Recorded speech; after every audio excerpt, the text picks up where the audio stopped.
Hola, ¿qué tal? Muy buenas tardes, tengan todas y todos ustedes. A nombre del 23º Ayuntamiento de Tijuana, del Instituto Municipal de Arte y Cultura, de Minerva Tapia, su directora, y de todo el equipo que formamos parte de Casa de la Cultura San Antonio de los Buenos, les damos la más cordial bienvenida a nuestro cineclub virtual. El día de hoy estamos aquí con las cineastas Paulina Valencia y Nicolasa Ruiz, ambas creadoras, Nicolasa directora y Paulina productora del cortometraje documental JR. Chicas, bienvenidas, muchas gracias por estar con nosotros el día de hoy. Gracias por invitarnos. Muy felices de estar aquí con ustedes. Nico desde Ciudad de México y yo aquí en Tijuana. Claro. Hola, hola. ¿Qué tal, Nicolasa? Buenas tardes. Es un gusto tenerlas con nosotros el día de hoy en este cineclub virtual. Vienen ustedes a presentarnos este cortometraje documental JR, un cortometraje muy interesante, muy íntimo, y creo yo que definitivamente una buena propuesta audiovisual contemporánea y baja californiana. Así que es un honor tenerlas con nosotros. Para las personas que no las conocen, voy a leer una pequeña semblanza de ustedes para que podamos conocer un poquito más acerca de su trabajo.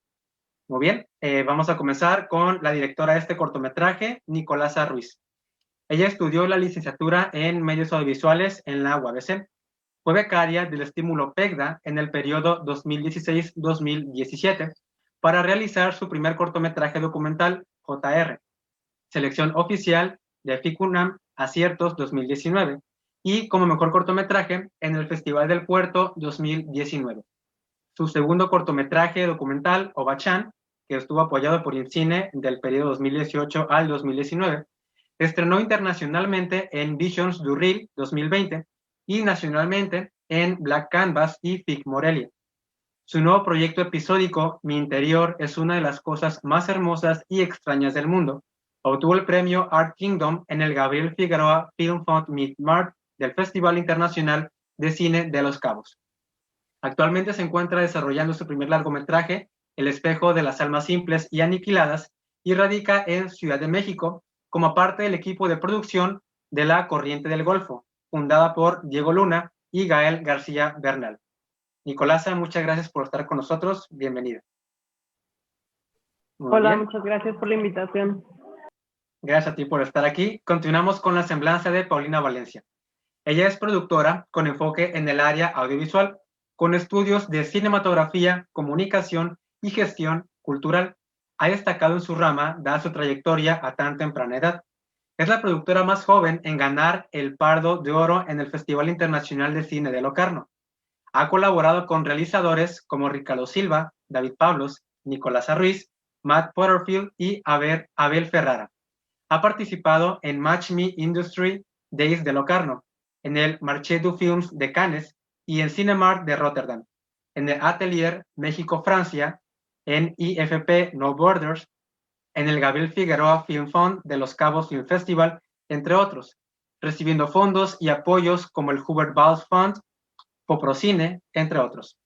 Sus proyectos han sido galardonados y exhibidos en festivales como Locarno, Visions du Reel, Cannes, Rotterdam, Gyeongju, La Habana, Ticunam, Morelia, Black Canvas y Los Cabos. Definitivamente ambas siendo tan jóvenes con una trayectoria muy impresionante. Muchas felicidades, por cierto. Y pues de nueva cuenta agradecerles que están aquí el día de hoy. Quisiera que nos platicaran un poquito sobre el corto que van a presentar el día de hoy, JR. Como ya mencioné, es un corto documental, trata un tema familiar, íntimo. Nicolás, ¿quieres platicarnos un poquito de qué va este cortometraje? Pues digo, para no quitarles mucho el tiempo, bueno, JR va más, es, bueno, un retrato que le hago a mi papá, y pues sí, es más como es como una conversación entre él y yo, ¿no? Sobre más que el artista, como que me interesaba hablar de él como persona, ¿no? Como ser humano, hombre, papá, etcétera, ¿no? Pero, pues sí, más bien, véanlo y platicamos al ratito. Claro. Sí, no, definitivamente, como mencionaba, un corto que hay que verse como eso, como un retrato, ¿no? Como bien lo platicábamos anteriormente. Paulina, nos platicarás más adelante, después de que veamos el corto, sobre el proceso de producción y distribución que tuvo este proyecto. ¿Quisieras darnos un pequeño adelanto de cómo llegas tú a este proyecto para que ya podamos entrar en materia más adelante? Sí, claro. Yo empecé a trabajar con Nico en 2016, cuando ella aún estaba en etapa de postproducción del cortometraje, y justo nuestra relación era en base a proyectos que no eran de su autoría, era más una cosa como de trabajo en una casa productora. Entonces, cuando ella comparte que ya tiene el corto terminado y que está un poco parado, por así decirlo, pues siendo que yo disfrutaba tanto trabajar con ella y que admiraba mucho su trabajo como artista, le dije, pues si quieres yo puedo intentar hacer algo con el corto, si lo quieres confiar en mí, y vemos qué sucede, y pues nada. Así que ya les platicaré más tarde. Claro que sí. Muy bien, pues, ¿qué les parece si vamos con el cortometraje? También les queremos recordar a las personas que nos están viendo en este momento que estamos totalmente en vivo, así que después de la transmisión del cortometraje, si tienen alguna pregunta, algún comentario, algo que quieran preguntarle, ya sea a Nicolás o a Paulina, lo pueden hacer en la caja de comentarios. Estamos en vivo a través de la página de Facebook, Comunidad Casa de la Cultura SAB, y el canal de YouTube de la revista Linotipia. Así que si se encuentran en alguna de estas dos redes, pueden escribir en los comentarios alguna pregunta que quieran hacer más adelante. Entonces, vamos, Enrique Martínez, que nos está apoyando en la parte técnica. Vamos con la transmisión de este cortometraje JR. Adelante.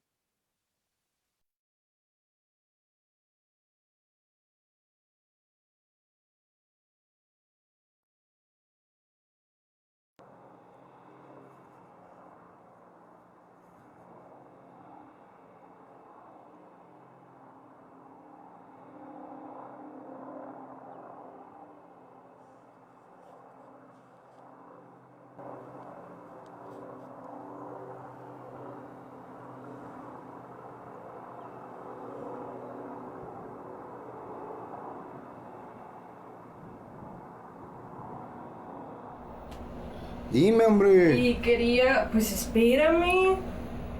Ay, es que así no se puede, si estás todo. Bueno, si no, Nicolás, tienes que hacerlo como se debe hacer, o sea, como se puede hacer. ¿Qué es eso de estar chillando?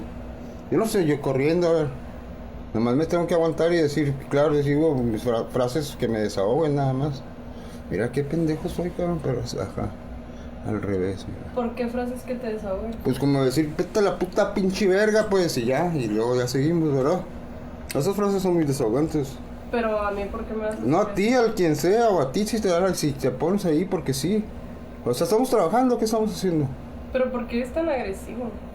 Oye, pues el agresivo es la otra persona que no se da cuenta, Nicolás, a la que está invadiendo, la que está enfadando, la que le dijeron que no, y que aquí está, ¿ves?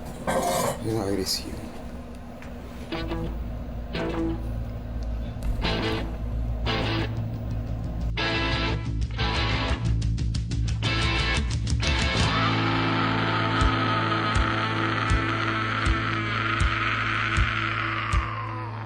Está bien, tengo el corazón roto en 2000 pedazos.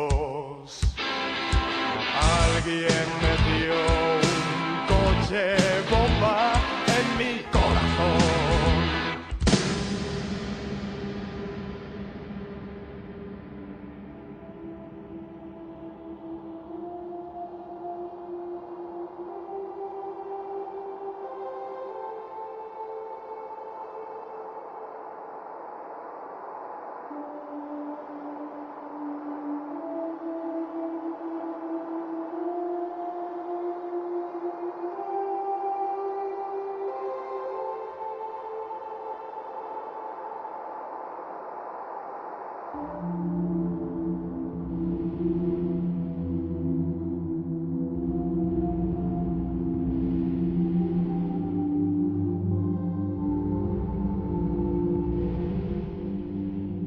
Yo soñé, y una vez mi papá, en el sueño apareció mi papá, y de repente sentimos que algo cayó abajo de una palmera, al pie, y yo ya me agaché a tomarlo, y me dice, papá, ¿qué es esto? Ah, es un rayo del cielo. Qué cosas. Y del otro, abajo de la otra palmera, había una estrella. Y, papá, ¿qué es eso? Y él agarró la estrella. Ah, es una estrella, tienes para ti. Una estrella así dorada. Yo pensaba siempre que eso había sido verdad. Que estábamos dormidos en la casa en la madrugada, dormidos. Y de repente se empezó a hacer movimiento en la casa, que no sé qué está pasando. Y no sé si es un sueño, pero mamá, ¿qué pasó? Nada, se murió tu papá, y te acostó. Y yo recuerdo que yo no dije, ay, claro, si me hubiera dormido, o sea, claro, que me hubiera acostado, no me interesó. De hecho, yo no pensaba, si a esa edad, 4 años, yo no hubiera creído que un rayo pudiera hacerle daño a mi papá. O sea, para mí mi papá yo creo que era inmortal, era un poderoso Dios, ¿no?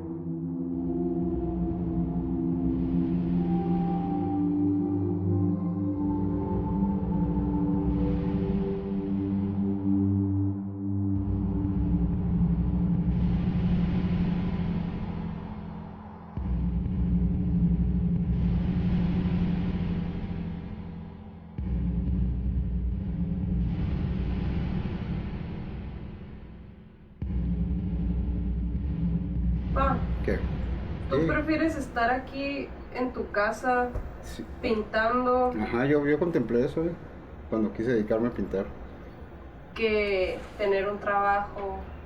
Y O sea, no me quieres meter a un trabajo, ¿verdad? Es nomás No, estás contándome como historia, o sea. Estoy preguntando para que me respondas con la verdad. No, para mí tener un trabajo sería una pesadilla. De ir y estar feliz y el venir y hacer comida sería una pesadilla. Y aparte sería una traición. Y sería mil cosas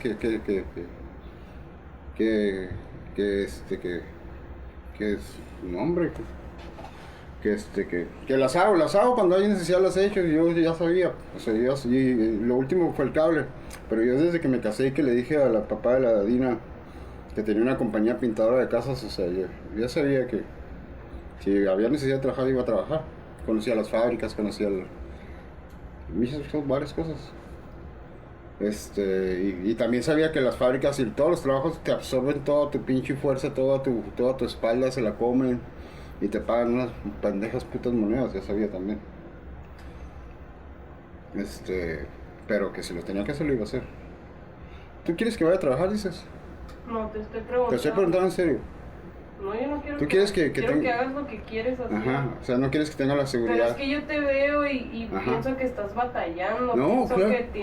que pasas días sin comer. Ah, no sí, puedes pagar la luz. pero yo te conté Duras eso. meses sin luz. No, duró 2 días, hija, no se puede Pero durar. la vez pasada duraste como 2 meses. Pero no hacía tanto, no, duré una semana, pero en ese tiempo no hacía tanto calor y era tolerable. Y yo me ¿cómo se llama? Me mentalicé. Dije, pues órale, ni modo. Y tuvo cosas buenas, por ejemplo, que la noche y todo, que es muy calmado, pues. Como no hay ruido de televisión, no hay ruido de nada, se oye todos los ruidos de lo que hay afuera. Y es totalmente sin ruido, casi te ahogas por falta de ruido. Pero no, batallar, ay, hace mucho que te dije eso, Nicolás, a batallar. A mí no me importa batallar con tal de que al llegar a la casa pueda pintar, hija. Pero a veces, o sea, sí me lo has dicho, pero yo te veo y no sé si eres feliz, pues, o sea... O sea, no, si agarrara ¿cómo se llama? Una escoba y me estuviera barriendo ahí la gasolinera, pues como que no sería muy feliz, aunque me pagaran 2,000 o 3,000 pesos. O sea, ¿qué iba a hacer? ¿Barrer y luego qué? ¿Comerme un pan y tomarme unas cervezas y decir, no? Me refiero a que piensas que has tomado malas decisiones con tu carrera. Lo he hecho artística. terriblemente mal, Nicolás, o sea, ¿pero qué? O sea, yo, para empezar, tomé la doctrina del Van Gogh, de que el dinero que le mandaban para la iglesia lo gastaba en darlo y puse unas... Pero ¿cómo te ha funcionado adoptar la doctrina Pues de muy alguien mal, de pero- alguien que estaba muerto, de alguien que se murió pintando y nunca vendió un cuadro? No, pero triunfó, pintó, los cuadros están hechos. O sea, ahí los cuadros están totalmente hechos y la gente los admira y los vuelve a admirar y los vuelve a admirar y los va a volver a admirar. Están hechos porque él decidió hacerlos. Y no nomás porque sabía y eso, o sea, él lo quiso hacer y lo hizo. Y son como 800 nada más y muchísimos dibujos, 900 y muchos dibujos. Y toda su vida se dedicó a pensar en la pintura, o sea, le encantaba el país. O sea, cuando no sabía que no iba a ser pintor, nada más hablaba de eso. Y vi que había 3 árboles de estos, 4 líneas de aquellas, ahí están sus de estos. Pues, yo no sabía ni siquiera que existía la pintura hasta que leí esa historia. Y me acordé de lo que había visto, de lo que me había hecho mi hermana. Entonces yo ya vi la pintura y no la vi leyéndola, la vi con una lupa que tenía luz propia. Y todas las noches veía 4 pinturas o 5 o 3. O sea, no avanzaba así. No, una pintura la veía 2 horas, 3 horas con mi perro, la pimienta a un lado.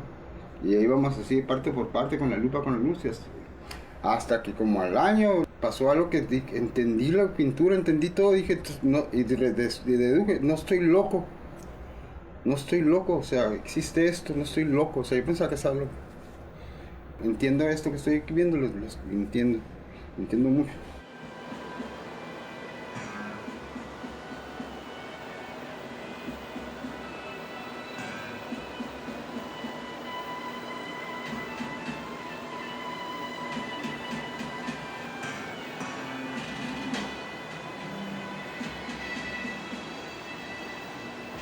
Y entonces se me ocurrió hacer eso. Demostrarle que yo estaba enojado, que estaba pero pues emputecido y estaba necesitado de pintar y necesitaba su compromiso, que me ayudaran tantito. Y hice eso. ¿Qué hiciste? Mira, pero eso lo vas a tener. Ni modo, hija. No, espero eso no lo pases, por favor, o pásalo, pero. Ahí voy a ver qué tan siniestra eres y espantosa y. Qué tanto. Cómo valoras las cosas. Un cuchillo, agarré, mira, para que tú entiendas. Y yo me enterré el cuchillo. Y al hacerlo, tu mamá explotó en susto y en llorar y eso. Y yo al hacerlo, se me desquitó el coraje se me quitó, me asusté. Pero igual estaba yo orgulloso de qué bueno, para ver si así puedo entender. ¿Pero no pensaste que la muerte era una posibilidad? No, porque yo peleé con ella, me puse tranquilo. Yo pensaba en el performance, hacerme entender, como en un performance, o sea, como en una actuación. ¿Cuántos años duraste sin pintar? Yo duré 7 años, 8, 7 años. ¿Qué fue lo que te orilló a dejar la pintura? Pues yo tuve un esfuerzo muy grande y al terminar mis exposiciones tuve unas desilusiones gigantescas que me quedé sin camino para andar. ¿Por qué te desilusionaste? Pues porque no recibí ni dinero ni más que igual que siempre, nada. O sea, ir a trabajar en una fábrica donde no sabes hacer nada.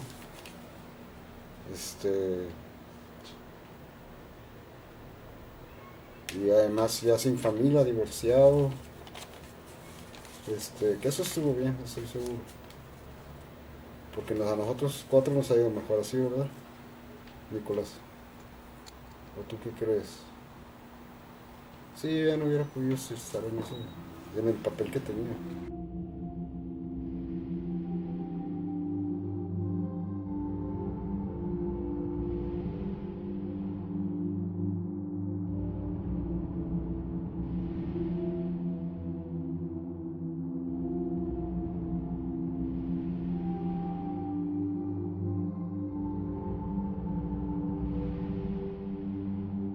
¿Crees que todavía tienes tiempo de hacer las cosas bien? Las cosas, no te entiendo. Que se vendan las cosas, que se vayan a una galería y que la gente vaya y las compre y se haga un catálogo. Esas serían las cosas bien. Mira, yo te digo. No sé qué es para ti bien, para mí bien es, por eso, es que nomás no sabes.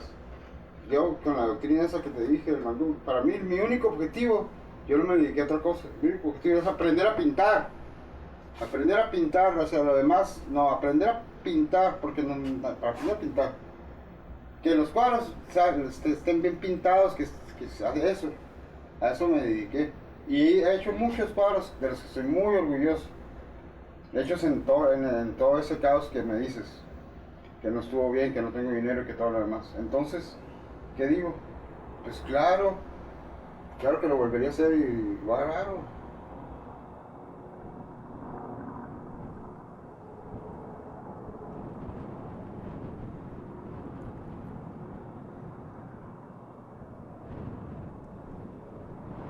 Pues yo tenía 2 días sin dormir y estando pintando, yo creo. Esa era la segunda noche, entonces estaba así pintando y viendo el David Bowie. Y preocupado porque es que pintar es lo chistoso, que te preocupas, o sea, y que de repente incluso llegamos muchos a decir, después de trabajar mucho tiempo, llegar a decir, todo lo que he hecho es una estupidez, todo nada sirve, estás enajenado por todas las cosas, estás enajenado, no estás viendo con las cosas reales bien, estás enajenado por un enojo, por una tontería, porque viste otra cosa, ¿verdad? Y ves tú lo que hiciste, lo ves mal, pues ya después lo vas a ver y vas a encontrar que estuvo perfecto, pero hay momentos en que somos fatalistas, no hay nada seguro, en la pintura no hay nada seguro también, aunque creo que sí, hay cosas seguras, pero no es seguro hacer una exposición y querer hacer, por ejemplo, tú no sabes si vas a hacer, si esa cosa la vas a hacer bien, ¿verdad? Sabes que tú la vas a hacer. No la va a hacer una máquina, la vas a hacer tú. Y además Me estabas contando de la epifanía.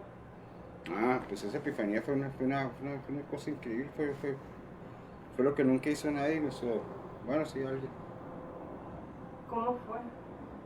Pues estando pintando y entonces en el rabillo del ojo vi una silueta y escuché las palabras Julio César o Julio, ¿cómo estás?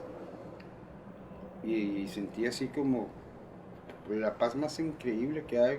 O sea, sentí que alguien me estaba abrazando en una forma celestial, o sea, que estaba flotando, que estaba abrazado, que estaba querido, que estaba en paz, o sea, algo muy increíble. O sea, algo muy increíble. O sea, pensé, la muerte es una mujer hermosa, o sea, y tranquilo, o sea.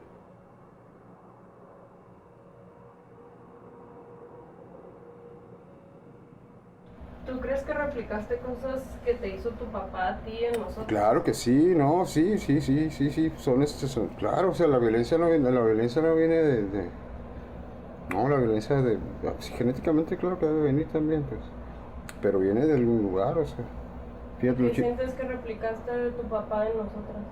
Ah, bueno, aparte que en ese tiempo había conocimiento así textual entre gentes de que tienen que respetar y pendejadas de esas al hombre, ¿verdad? En aquel tiempo existía, el hombre te podía pegar, o sea, los papás podían pegar, podían torturar a los hijos, era permitido. Y había historias, por ejemplo, que el papá de los Guevara hizo comerse el huevo que vomitó al Juan Manuel, porque se lo vomitó, que le dio asco, y que lo comes calentito, y así. Historias de esas había. Esas sean verdad. Pero en nosotras. Replicar en ti. En la Regina y en mí. Bueno, en aquel tiempo no había visto no había sentido las consecuencias de la violencia tanto. Y la violencia yo la disfrutaba, o sea, y la odio ahorita, pero disfrutaba la violencia que no golpeara algo, ¿verdad? O sea, también golpearon una cosa, pero tú en nosotras, ¿cómo ajá. sientes que lo replicaste? ¿Te acuerdas? Mi papá nunca me abrazó, hija. Nunca, jamás me abrazó, jamás me besó. Y yo a ti lo primero que hice fue abrazarte, besarte y a tu hermano igual. Y todo el tiempo las besé y las abracé, ¿verdad? No es de mi papá, ¿verdad? Pero... Y qué bueno, ¿verdad? Que no se vino ahí Pero Pero sí te dije una vez que 2 veces, recién empezamos casados, que te tenías que comer la comida, pues. O sea, ¿qué es eso? Que se tiene que comer la comida si no la quiere, ¿verdad? Y de mi mamá igual, de mi mamá igual, o sea, uno tiene que cuidarse de los afectos esos, porque uno ¿cómo se dice? Uno la replica, pues, Es que tú me estás diciendo algo vital, Nicolás, ¿cómo me voy a calmar? Es que la pintura es un lenguaje en rayas, en colores, no en letras, ni ideas, ni ideas. O sea, aquí no dice... ¿Qué dice? No dice, cuando se fue a la esquina no dice nada de eso, nada, no, dice algo. Pero no dicen palabras exactas, nada, o sea, no sé qué podría decir. que te puedo inventar, que es la tendencia, inventar historias, o sea, narrarse, ¿cómo le dicen a esto? Su discurso, su discurso teórico. Mis puta verga. O sea, ni siquiera saben que duele explicar, tratar de explicar y no ser entendido. El que tiene, o sea, que al hablar se confunde más que explicar, o sea, que aclarar, pues sí duele. Pero pues, ¿qué hace? Pinta. La pintura es un lenguaje en manchas, en rayas, en lo que sea. No son palabras. Y el César ya me estaba metiendo en esa estupidez. Y en un cumpleaños de él con su papá estando ahí, el César estaba, cuando estaba haciendo su maestría esa estúpida, ya se creía pintor, me dijo 2 veces que los pintores somos estos, o sea, jamás le dije, César, tú vete a la verga, que pintor primero es el perro de allá afuera, o sea, pero no le dije, ¿no?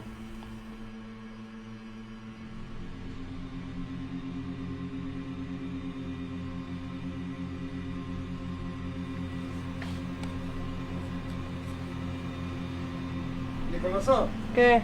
ya no, por favor.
Y bien, pues ya estamos de regreso aquí con nuestra transmisión de nuestro cineclub virtual.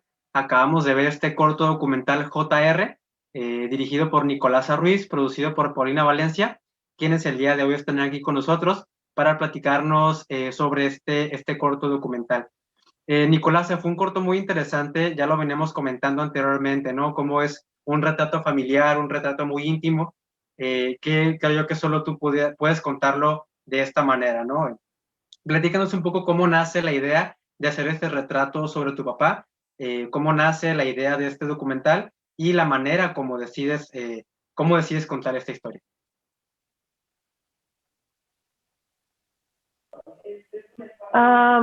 Bueno, JR bueno, más bien empecé a trabajar en el proyecto cuando iba cursando tercer semestre de universidad para la clase, bueno, hice un ejercicio para la clase de documental con Paulina Sánchez, como era un ejercicio de donde grabé a mi papá con otros 2 amigos que también eran pintores, pero después decidí enfocarme solo en mi papá, ¿no? Pero sí o sea, tardé como 5 años, yo creo, en, en hacer este corte. Ok, no, sí se nota que es como te comentaba, ¿no? Una historia que creo que solo tú pudieras contar de esta manera. Paulina, platícanos cómo llegas tú a este proyecto, cómo te involucras y cuál es tu rol en este documental de JR. Sí, claro que sí. Pues justo Nicolás y yo éramos compañeras de trabajo en una casa productora, entonces nuestra dinámica de trabajo era relacionada totalmente a proyectos ajenos. No estábamos acostumbradas a colaborar en proyectos ni siquiera de cine y mucho menos de la propia autoría de Nicolasa, ¿no? Entonces ella en algún punto me comenta que ella siente que está como pues con un corte listo y que lo tiene desde hace un rato y que no ha podido decidir qué es lo que quiere hacer con la película y siento que yo siempre he admirado el trabajo de Nicolasa, o sea, y de hecho pues no había visto nada de ella, pero es más una cosa de sentir esta afinidad con alguien. Dije, pues si quieres yo puedo intentar compartirlo y que intentemos posicionarlo en algún espacio para que se estrene y se pueda compartir con públicos. Y esa fue la dinámica, o sea, yo en realidad creo que Nico tiene esta dualidad de directora y productora que siempre sus proyectos se ven beneficiados de eso, entonces yo más bien llegué como en esa recta final para poder llevarlo a otros espacios y fue súper bonito poder compartirlo en espacios como Ficunam y el Festival del Puerto y creo que estuvo un Filmin Latino en algún punto, entonces ha estado muy bonito. O sea que digamos que llegaste a impulsar, ¿no? El trabajo que estaba ahí y ya que tuviera más visibilidad, más difusión. Y eso está genial porque a veces cuando somos estudiantes o cuando estamos iniciando y tenemos un proyecto, pues hace falta como ese apoyo a distribuir, a exhibir o saber cómo hacerlo para empezar, ¿no? Entonces, qué bueno que se pudo dar esa colaboración entre ustedes dos.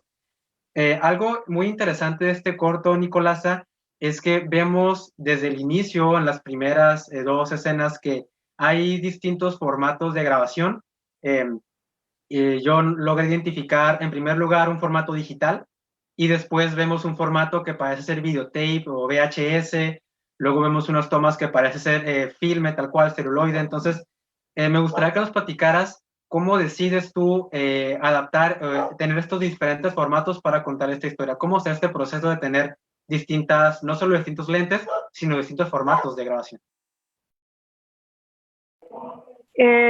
Sí, pues básicamente al inicio yo estaba grabando solo con mi cámara, tenía una 60D, pero me acuerdo que, y también un amigo me estaba ayudando a grabar él tenía creo que una 7D, pero por ese tiempo me acuerdo que me di cuenta que mi papá como que primero se intimidaba mucho cuando había como más personas y otra creo que para mí era como que la cámara también le imponía mucho, ¿no? Entonces decidí comprarme una High 8 y empezar pues a experimentar con esta cámara y me acuerdo que pues funcionó perfecto y yo siento que, o sea, ahí ya era nada más yo sola, ¿no? O sea, grabando a mi papá y entrevistándolo con la Tascam por un lado, con la cámara por otro, entonces, eso en el caso del High 8 y después la parte del sueño también se me hacía como muy importante retratar esa parte, ¿no? Entonces me acuerdo que le dije a un amigo que tenía una cámara Super 8 que sí me ayudaba, ¿no? A grabar esa parte, mandamos a pedir film y grabamos esa parte en Super 8 y luego hay algunas cosas que todavía se quedaron del formato de la 60D,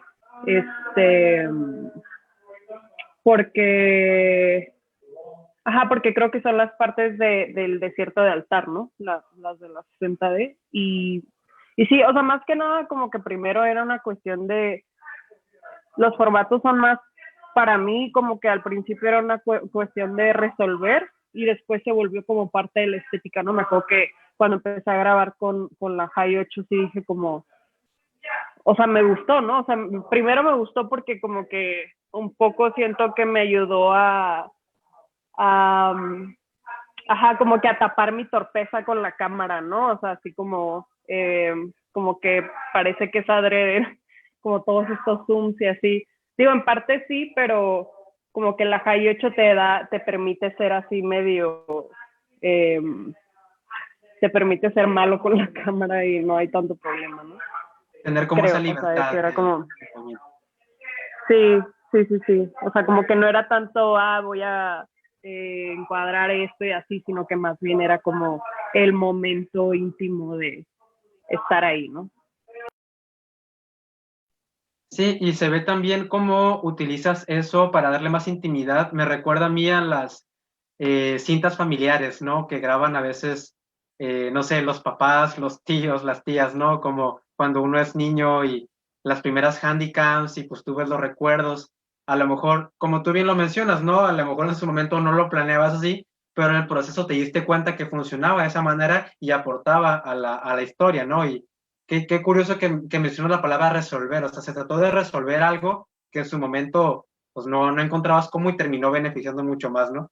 Eso se me hace muy interesante en cuanto a los formatos y cómo cada formato adquiere una función narrativa, ¿no? Por ejemplo, el Super 8 en el flashback del sueño, para darle como ese toque más lúcido, más de sueño tal cual. La parte de la handicap, cuando se da ese diálogo entre ustedes dos. Entonces, se me hace muy interesante ese proceso, ¿no? Esa palabra, resolver, y que al final de cuentas terminó beneficiando.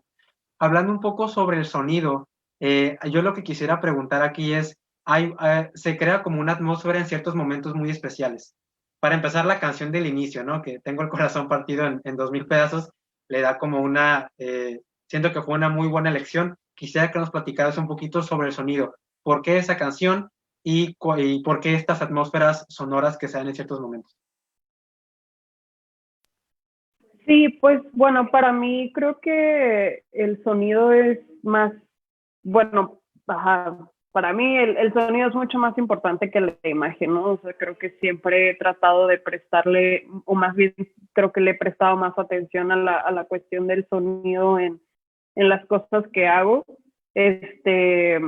Y la primera canción de Corazón Roto en 2000 pedazos es una canción que mi papá solía escuchar y es de Demonios tus ojos, ¿no? Una banda que también a mi papá le gustaba mucho, ¿no? Y a mí también.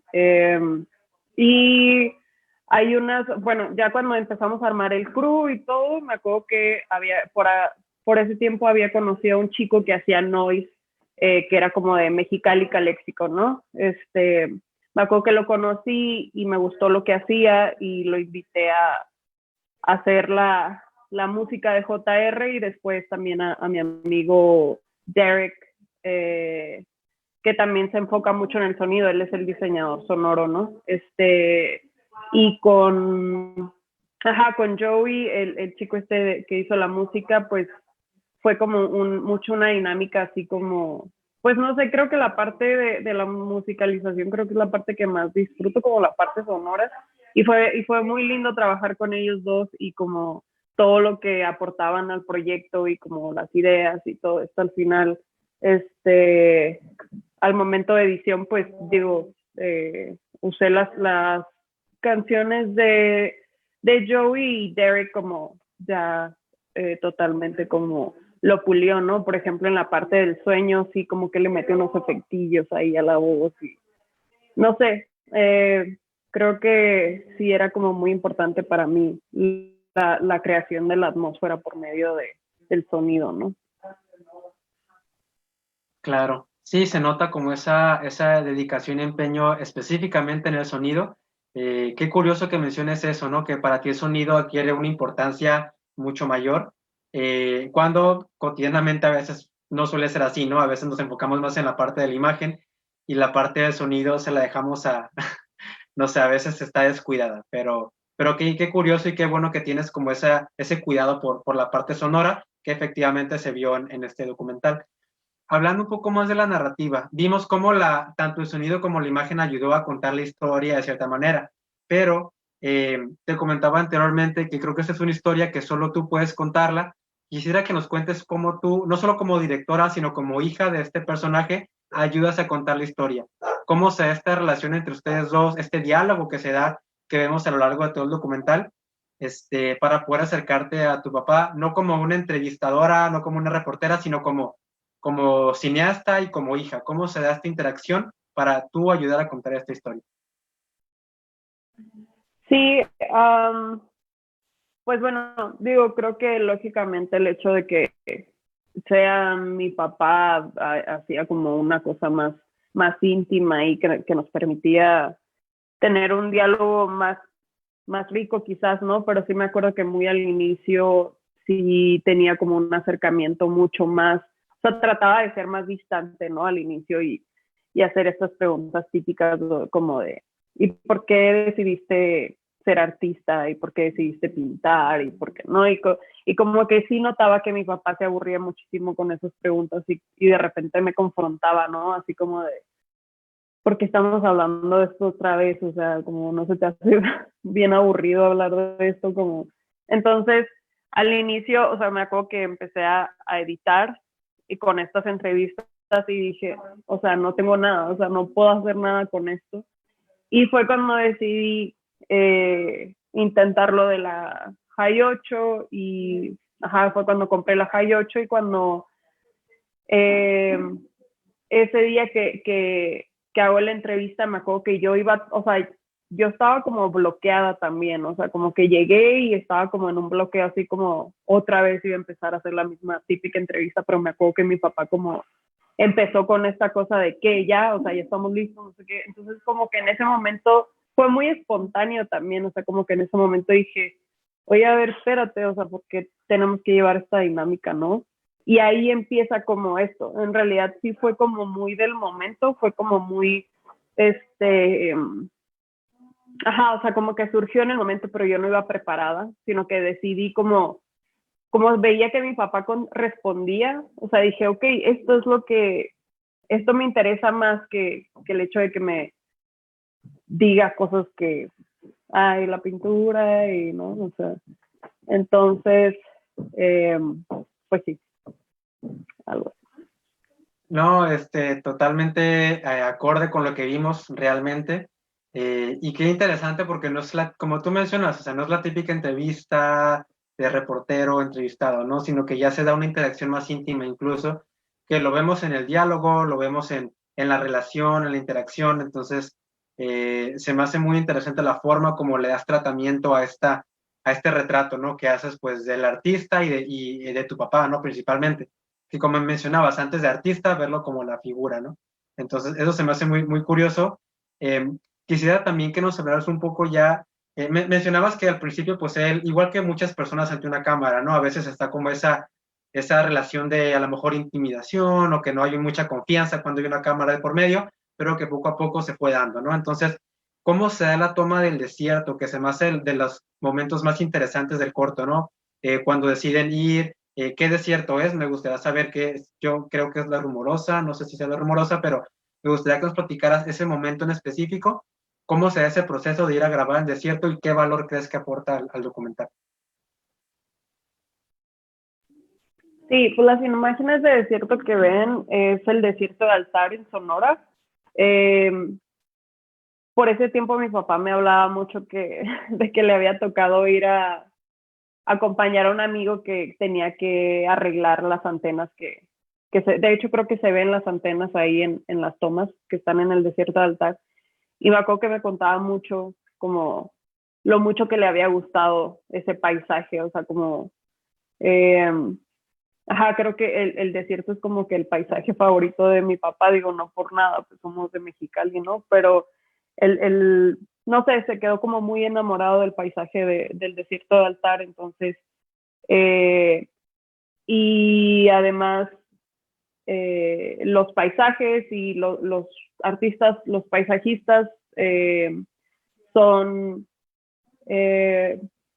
como las obras favoritas de mi papá, o sea, los artistas favoritos de mi papá son paisajistas, ¿no? Entonces como que a mí se me hacía lindo darle la oportunidad a mi papá de él mismo ser parte de ese paisaje, ¿no? O sea, decía como, pues sería muy lindo poderlo yo retratar en un paisaje, ¿no? O sea, como parte de la narrativa, aunque sea como un mensaje que solo entre él y yo podemos interpretar, ¿no? Al final de cuentas, pero creo que sí, como que esa era la intención, o sea, como darnos la oportunidad o darle la oportunidad de él ser parte del paisaje. Claro, y de verse retratado en un paisaje, ¿no? Digo, él como pintor tiene esa creación de paisajes y ahora él verse parte, ¿no? Formar parte de un paisaje tal cual. Me gustaría nada más resaltar una pequeña frase que él menciona donde dice que la imagen tal cual o la pintura, pues no hay palabras, ¿verdad? No hay un texto como tal, pero pues es un lenguaje que habla, ¿no? Y creo que eso enmarca perfectamente todo el lenguaje visual, incluyendo pues fotografía y cine, ¿no? Y se me hace muy interesante esa concepción que él tiene de la imagen. Antes de pasar a la siguiente pregunta, me gustaría recordar a nuestra audiencia que si tienen alguna pregunta, algún comentario que tengan para Paulina Valencia o Nicolás Ruiz, lo pueden hacer en la caja de comentarios. Estamos en vivo a través de la página Comunidad Casa de la Cultura SAP y el canal de YouTube de la revista Linotipia. Así que si hay alguna pregunta o comentario que quieran hacer, aquí en la caja de comentarios y estaremos aquí para resolverla.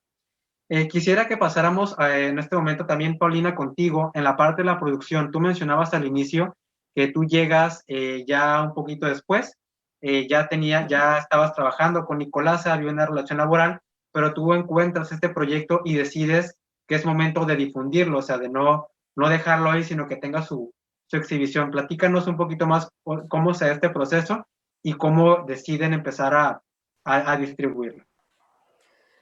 Sí, yo creo que lo que fue muy interesante fue que después de ver el corto, y también es una cosa como de conocer a Nicolasa y como lo que le interesaba en sus propuestas, que me puse a pensar un poco en qué plataforma pudiera ser una buena opción para compartir el corto.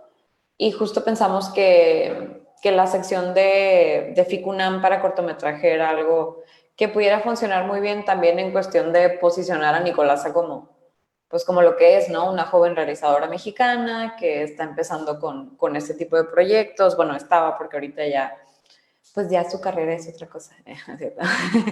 Entonces, estuvo muy bonito porque estando en FICUNAM, el corto como que agarró otra vida a la par de, como que le dio estas oportunidades a Nicolasa de explorar otras plataformas para seguir desarrollando su trabajo, y dentro de esas opciones que surgieron, se nos ocurrió contactar ya en un plano profesional a nuestros amigos de la distribuidora mexicana Salón de Belleza, que la conforman Alejandra Villalba, que es una cineasta también de Baja California, y Clemente Castor, que es un cineasta de la Ciudad de México.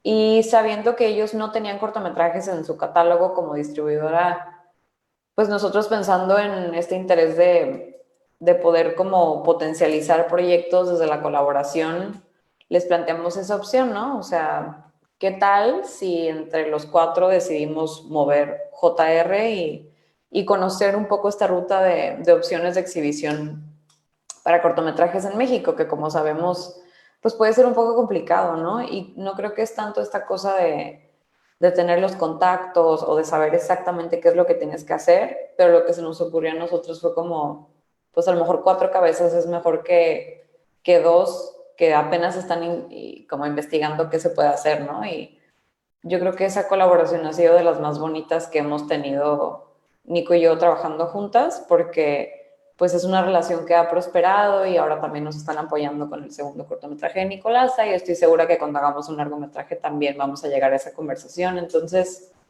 yo creo que con el aprendizaje que nos quedamos fue justo, pues que una vez que tengas un corto o una película, lo más importante es que la conozcas lo suficiente como para visualizar quién es tu público, y en base a eso elegir a dónde lo compartes, como en las plataformas de los festivales. Y la otra es justo buscar las colaboraciones para cuidar más tu proyecto y para que llegue a otros espacios, que fue lo que sucedió con Salón de Belleza. Así que yo creo que fue una experiencia en la que todos aprendimos algo y aún lo estamos haciendo, así que estuvo muy bonito. Claro, qué curioso que mencionas que es gracias a la colaboración precisamente con Salón de Belleza se pudo dar esta distribución, ¿no? Porque a lo mejor de manera solitaria pudo haber sido un camino totalmente distinto. Tenemos una pregunta de Escaret Naves. Un saludo, Escaret, quien va a estar con nosotros también más adelante en el Cineclub ya para diciembre. Ella nos pregunta, ¿cómo encontraron las mejores plataformas para presentar este retrato tan íntimo? ¿Cómo eligieron los destinos adecuados para él? Pues ya nos venías comentando precisamente esto, ¿no? Que gracias a esta colaboración con esta distribuidora se dieron, ¿no? Me gustaría preguntar, aprovechando este comentario, ¿hubo algunos festivales o plataformas que consideraron que eran los más idóneos para este documental? O sea, unos que dijeron específicamente para este festival o para esta plataforma.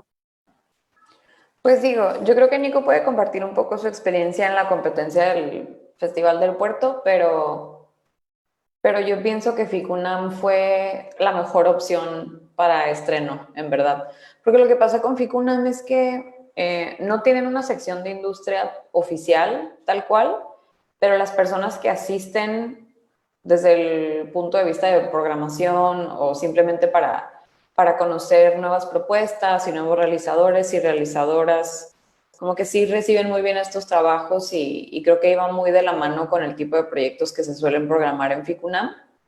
Y a partir de eso salieron otras oportunidades, entre ellas Festival del Puerto. Y no solo porque se programó en Festival del Puerto, sino porque ya cuando llegó a ese festival había muchas personas que conocían el trabajo de Nicolás y que lo habían estado siguiendo. Y entonces yo personalmente creo que esa fue una gran opción, pero no sé qué opina Nico.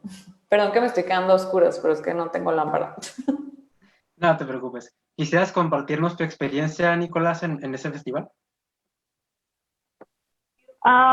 Pues no, yo concuerdo y yo la verdad es que creo que sigo siendo una neófita de los festivales, o sea, quien realmente tiene ese conocimiento es Paulina y Clemente y Alejandra, entonces, pero sí, o sea, yo creo que la experiencia en FICUNAM fue increíble, única, o sea, sí recuerdo como estar en la sala y me acuerdo que hubo muchísimas preguntas, ¿no? O sea, muchísimas preguntas sobre el corto y comentarios, lo cual me dio muchísimo gusto y al final también como que gente me hablaba como de lo que había pensado del corto, etcétera.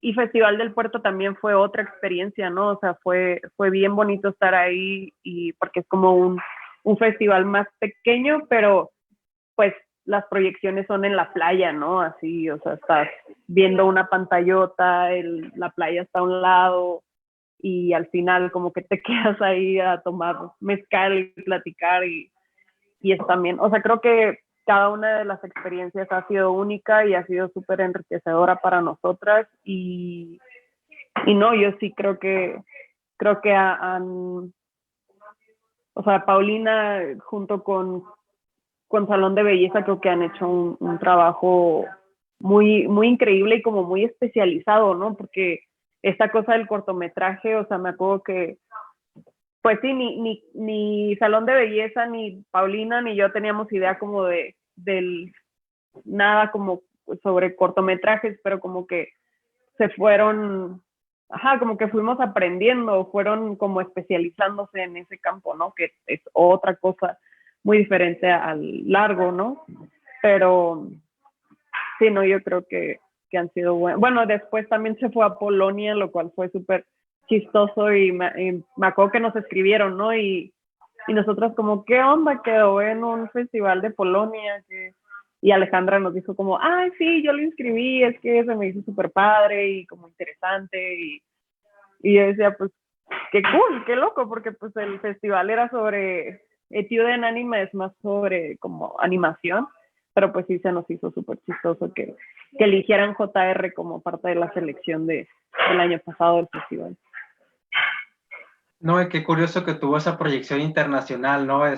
Y con un cortometraje que es más, como mencionabas, ¿no? Me sorprende que todo se dio con aprendizaje, o sea, aprendiendo y aprendiendo y tuvieron una escala internacional. Y creo que eso es muy digno de comentar y de resaltar, ¿no? O sea, que tanto el Salón de Belleza como ustedes dos empezaron a ver, a probar y pues llegaron hasta donde están ahorita, ¿no? Y como mencionaba Paulina, ¿no? Esperan que continúe esa colaboración. Me gustaría que nos comentaran, aprovechando el apoyo que tuvo este cortometraje en la realización, en el PECDA. Antes de pasar a esta pregunta, tenemos una pregunta de Denise Nayeli. Nos comenta, es una pregunta para Nicolasa. Dice, comenta Arturo que tu papá comentó que no decía nada con palabras, pero pregunta ella, que si tu papá quería decir algo en sus pinturas o solamente pintaba por gusto. Esta es una pregunta relacionada a la frase que quise resaltar hace ratito. Es una pregunta respecto al trabajo de tu papá, que si él decía algo, trataba de comentar algo con sus pinturas o era únicamente un gusto hacia la pintura. Pues no, yo creo que para mi papá la pintura no es O sea, siempre nos lo dejó muy claro como que la pintura no era un hobby para él, ¿no? O sea, la pintura era su profesión, era su trabajo, ¿no? O sea, era como su, pues sí, o sea, eso era como, la pintura para él es lo más importante y no lo ve como un hobby. Y yo me imagino, o sea, como que, digo, siempre que me ha tocado que le pregunten a mi papá como, eh, ajá, como qué quiere expresar con su pintura y eso son preguntas que totalmente esquivan, ¿no? O sea, como que él dice que si él quisiera hablar si él quisiera hablar con palabras, hubiera optado por escribir, ¿no? O algo así, pero justo para él la pintura le da como esa posibilidad de dejar mensajes ocultos, ¿no?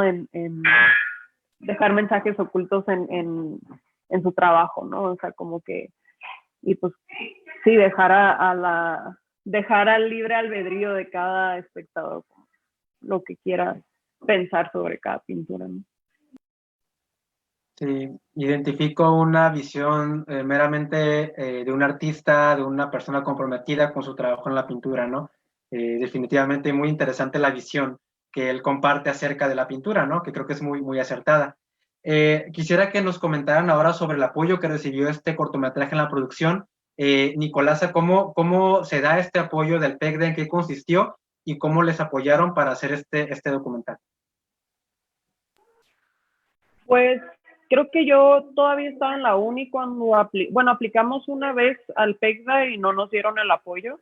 Entonces me acuerdo que a partir de ahí creo que ajá, o sea, como que Dena Denaí, que es otra de las productoras, me acuerdo que, híjole, sí me traía como en friega, ¿no? Así como que es que tienes que escribir y escribía y lo revisaba y no, esto no, o sea, como que sí, o sea, como que Dena me obligó a hacer una buena carpeta, digamos, ¿no? O sea, para el PECDA, porque la primera vez no nos lo dieron. Y ya para la segunda convocatoria, pues la verdad es que sí, creo que me enfoqué mucho más en la escritura y como todo el contenido de la carpeta. Y aunque el PECDA es como un apoyo más pequeñito a nivel estatal, bueno, es un apoyo federal, pero se da a nivel estatal, pues sí son como muy estrictos como con lo que piden y todo eso. Entonces, como que me lo tomé más en serio y tuvimos la fortuna de que nos dieron el apoyo y en realidad, o sea, de lo que venía en la carpeta a lo que terminé, a lo que es ahorita JR es bien distinto, ¿no? O sea, yo había propuesto hacer entrevistas a un chorro de artistas en Baja California, y lo cual sí hice, o sea, entrevisté a muchísima gente en Tijuana, Tecate, Mexicali, pero pues no, al final como que eso no, nos dimos cuenta que no iba por ahí, ¿no? Y pues nada, o sea, yo sí les diría que si hay estudiantes que nos estén viendo, como que sí aprovechen esas convocatorias pequeñitas y las tomen muy en serio y en cuenta. Y la verdad es que, digo, yo era un estudiante, entonces como que sí fue bonito recibir este apoyo y fue muy, como que te comprometes mucho más también, ¿no? Claro, se me hace interesante cómo dices que fue cambiando durante el proceso, que suele pasar, ¿no? Con un proyecto. Recuerdo mucho también, de hecho, gracias a Paulina que tuvimos un curso en el cual estuve presente de elaboración de carpetas y era lo que nos comentaban precisamente, ¿no? Cómo los proyectos van cambiando cuando los metes a convocatorias y es estar dispuesto a ver cómo va evolucionando, ¿no? Ahorita mencionabas este llamado, ¿no? Por ejemplo, estudiantes, si nos están viendo, a que estén al pendiente de esas convocatorias. Me gustaría hacer esta pregunta a ambas, desde su experiencia, ¿qué recomendaciones tienen para estos estudiantes o personas en la comunidad en general que tengan intereses en proyectos cinematográficos, proyectos audiovisuales? ¿Qué convocatorias, qué organismos de gobierno o privados pudieran acceder para acceder a estos estímulos, estos apoyos en cuanto a cortometraje, documental o incluso largometraje? Paulina, ¿quisieras comentarnos un poquito sobre ello? Sí, claro que sí. Igual es un poco triste pensar ahorita la situación por la que estamos pasando a nivel nacional en relación a a fondos de cultura, pero creo que, y es algo que justo platicaba con otra amiga y colega también de la industria aquí en Baja, Marle Arreola, de BCAC Cine, que creemos que ahorita hay muchas conversaciones en torno a como este panorama un poco pesimista de qué está sucediendo con los estímulos y con los apoyos, y en su mayoría son diálogos que están teniendo hombres un poco mayores ya y que hacen las cosas de una manera un poco más tradicional, y creo que el no hacernos parte de esos diálogos hace que se pierdan estas oportunidades de encontrar otras opciones, ¿no? De consolidación, de asegurarnos que los proyectos sean viables. Y creo que ahorita el secreto justo está en las colaboraciones, o sea, en apostarle a trabajar en proyectos en los que creas, en encontrar financiamiento internacional, en no quedarte esperando a recibir algún recurso para animarte a hacer algo y seguir de esa manera hasta que las cosas se estabilicen un poco, ¿no? Por así decirlo, y a lo mejor sea un poco más favorable y alentador el panorama, pero nosotras desde Kintsugi Cine, que justo es este proyecto de productora que estamos arrancando Nico y yo, pues estamos haciendo eso, ¿no? O sea, como sí teniendo muy presente nuestra responsabilidad como realizadoras para ver qué proyectos arropamos, por así decirlo, en esta etapa de desarrollo encaminadas a la producción. Y yo les diría eso, o sea, como pensemos out of the box y fuera de nuestra área de confort, porque ahorita el área de confort es muy gris, entonces pues simplemente hay que apostarle a otras maneras de trabajar. Y en cuanto a consejos para quienes estén estudiando, yo lo que les diría, y es algo que Nicolasa me ha enseñado siempre, es pues que la educación no simplemente está en el aula, ¿no? O sea, que hay que complementar, hay que buscar, hay que ser disciplinados, hay que seguir creando, hay que ver cine, hay que asistir a estos espacios, claro, cuando sea posible y con las medidas de cuidado por la pandemia, pero pues siempre querer más de lo que te están dando, porque si no, pues todo se queda a medias. Así que yo les recomendaría eso. Y justo que estén al pendiente de lo que estamos gestionando en Kintsugi con los laboratorios y encuentros que seguro algún tipo de inspiración podrán encontrar. Claro, sí, precisamente son estos espacios como el que ustedes están creando, ¿no? Para poder fomentar la realización, la elaboración de proyectos o el impulso a estos proyectos, ¿no? Y este diálogo que, como bien comentas, ahorita está necesario poner sobre la mesa todos estos temas por todo lo que ya está pasando. Nicolasa, me gustaría que nos comentaras también un poquito sobre ello, nada más mencionar personas que nos están viendo, precisamente Marla Arreola nos está viendo, nos manda saludos. Nuestros amigos de BCAC Cine, AC, también están aquí viéndonos, muchas gracias. Bernice Hernández, Paulina Sánchez, nos está viendo también, nos comenta un comentario para ti, Nicolasa, dice, tu papá tan honesto y estoico, un gran artista, es un comentario directamente para ti y para tu papá. Diego Hernández nos comenta que cuando el señor Julio dijo, no saben lo oloroso que es explicarlo, I really felt that. Entonces, respecto a lo que ya veníamos comentando de la pintura, y Marla Reola dice, de acuerdo, es pensar afuera de la caja, ¿no? Esta empatía que ya nos comentabas, Paulina. Muchas gracias a quienes están viendo hasta este momento. Nicolasa, ¿qué nos pudieras comentar acerca de estos estímulos que están dando y algún consejo que tengas para estudiantes o personas que quieran acceder a ellos? Pues sí, como dice Pau, ahorita la situación cinematográfica nacional, o sea, la industria está viviendo una etapa muy gris, o sea, muy triste, la verdad. Creo que todos estamos con una angustia bien horrible, pero a la vez es como, ok, o sea, espero que esto nos sirva también para reinventar reinventar la industria en ese sentido, si creemos que podemos hacerlo, yo creo que sí. A mí, por ejemplo, yo me acuerdo que en la uni, la UABC nos daba, y un día así random llegaron al salón y nos dieron una plática de que la UABC daba estímulos, bueno, daba recibos de honorarios deducibles de impuestos, perdón, recibos deducibles de impuestos a quienes quisieran apoyar los proyectos que nosotros hacíamos como estudiantes, ¿no? Entonces me acuerdo que dije, o sea, como que me súper emocioné y o sea, en ese tiempo estaba produciendo un corto y me fui por todo Mexicali a changarros, a todos lados, incluso tíos que tenían o sea, un tío que tenía su consultorio dentista, un tío que tenía una compañía de chicharrones, o sea, a todos les pedí dinero y a todos les di su recibo deducible de impuesto, ¿no? Y con eso con eso producíamos los cortos y la verdad es que no eran producciones, creo que le echábamos muchas ganas, ¿no? Y con eso nos alcanzaba hasta para pagar sueldos y todo, ¿no? Entonces, digo, no quiero decir que todos vayamos así como loquillos o sí, ¿no? O sí, o sea, vayamos y toquemos puertas y enamoremos a las personas de los proyectos que estamos haciendo, si realmente como tienen el ímpetu y las ganas, creo que lo pueden hacer. O sea, yo me acuerdo llegar así, hay una chica, Loreta Griffin de Mexicali, que tiene un restaurante, y me acuerdo que ni la conocía ni nada, pero yo llegué así como, oye, ¿no estarías interesada en apoyar este proyecto? ¿Qué se trata sobre esto? No sé qué. Y yo llegué, o sea, me acuerdo que iba en la bici, ¿no? Así yo toda loca, toda sudada.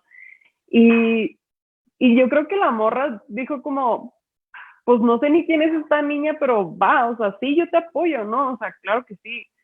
Y creo que Loreta siguió apoyando otros cortos que hicimos. Y a veces cuando me la encuentro en Mexicali le digo como, güey, ¿te acuerdas? O sea, como,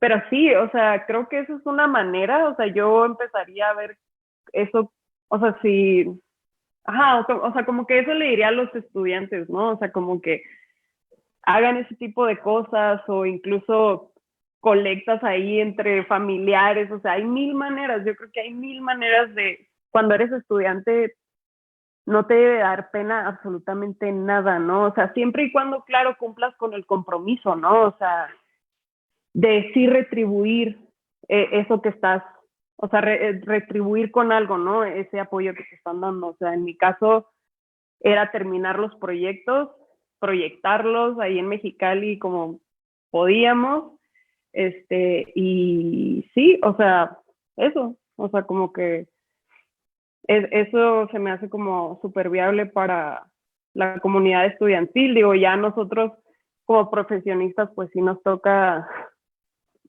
mucho más duro, ¿no? Pero aprovechen que son estudiantes y que no se tienen por qué preocupar mucho por nada. Entonces, ya a nosotros nos está tocando esa parte, entonces a ver cómo le hacemos. No, claro, sí, pero pues es parte del proceso, ¿no? De aprender, de estar ahí, de buscar, ¿no? Tocar puertas, y creo que es una manera muy interesante de hacerlo, o sea, pues ir y preguntar y perderle el miedo, básicamente, ¿no? Eso está muy, muy interesante. Paulina, Nicolasa, hemos hablado de cosas súper interesantes y creo que incluso a mí personalmente me han quitado un montón de dudas de la cabeza en este momento. Quiero agradecerles a las dos por habernos acompañado en esta transmisión de este cineclub virtual con este cortometraje documental. JR, me gustaría que nos platicaran antes de irnos sobre Kintsugi Cine, este proyecto que ya estaban mencionando, qué es, cómo nace y cómo podemos contactarlas a través de Kintsugi Cine, y a ustedes directamente, cómo podemos contactarlas, ya sea si aquí quedó alguna duda, alguna pregunta que las personas quieran hacerles directamente, o si es el caso, alguna posible colaboración, ¿no? ¿Quién sabe? Entonces, me gustaría que nos platicaran un poquito sobre este proyecto, cómo podemos contactarlas a través de Kintsugi y de manera personal a ambas. Paulina, ¿quisieras comentarnos en qué consiste? Sí, claro, muchas gracias.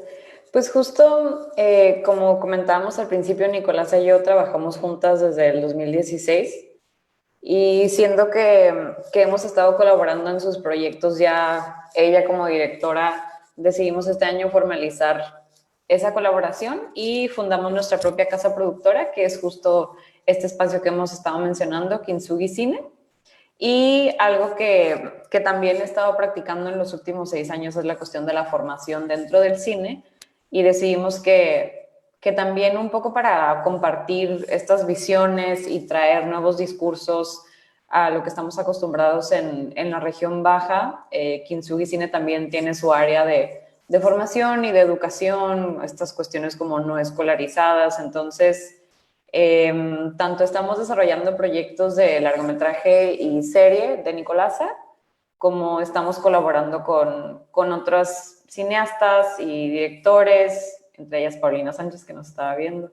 Así que, no sé, o sea, nosotros la razón por la que decidimos aventurarnos y más en un año tan extraño y complicado fue porque sentimos esta necesidad de empezar a promover otros modelos de producción que también nacen de estas reflexiones pues, de lo que hemos vivido este año, ¿no? O sea, como un poco de volver a los básicos y repensar en nuestra responsabilidad y en cómo queremos hacer las cosas y de qué tipo de cosas queremos hablar y cómo queremos hacerlo. Entonces, creo que son aspectos que hemos abordado tanto en estas cuestiones de desarrollo de proyecto como en el área de formación. Entonces, pues los súper invitamos a estar al pendiente de todo lo que andamos haciendo en Instagram. Siempre estamos publicando todo lo que estamos haciendo, Kintsugi Cine tal cual. En nuestra página web también está actualizado todo evento, cualquier iniciativa, los proyectos.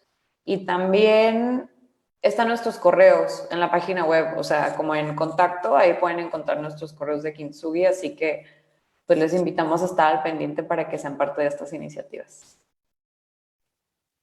Así es. Pues ahí está el contacto, Kintsugi Cine, en su página web, su página de Facebook y de Instagram. Tienen un curso próximo a realizar, ¿verdad? Quisieran platicarnos un poquito de qué se trata, cuáles son las fechas y dónde y cómo pudieron obtener más información sobre este taller que están próximos a realizar. Sí, muchas gracias. Pues justo acabamos de anunciarlo el día de ayer y estamos muy emocionadas porque decidimos hablar un poco sobre cine documental en este nuevo laboratorio, que es algo que no hemos explorado en realidad desde Kintsugi, pero es algo que obviamente nos interesa y más desde el campo de interés de Nicolasa como directora. Y pues estamos un poco todavía soñando con las invitadas que logramos cerrar para esta propuesta, porque entre ellas está la documentalista de Oaxaca, Luna Marán, que es una persona que yo he admirado desde hace mucho tiempo también por sus iniciativas de cuestiones formativas y educativas en la sierra, que es donde ella está basada, en Galatao. Y también tenemos a las chicas de No Ficción, que es una casa productora fundada por Daniela Latorre, Elena Fortes y Cinépolis, donde Daniela y Elena son mujeres que tienen trayectorias de más de una década trabajando en esta industria. Elena dirigiendo el Festival de Cine Ambulante, dirigiendo y fundando, y Daniela siendo productora del Festival de Cine de Morelia por 10 años, y ambas ahorita con estas gamas ya de producción de contenido, Daniela como directora de largometrajes, de cortometrajes.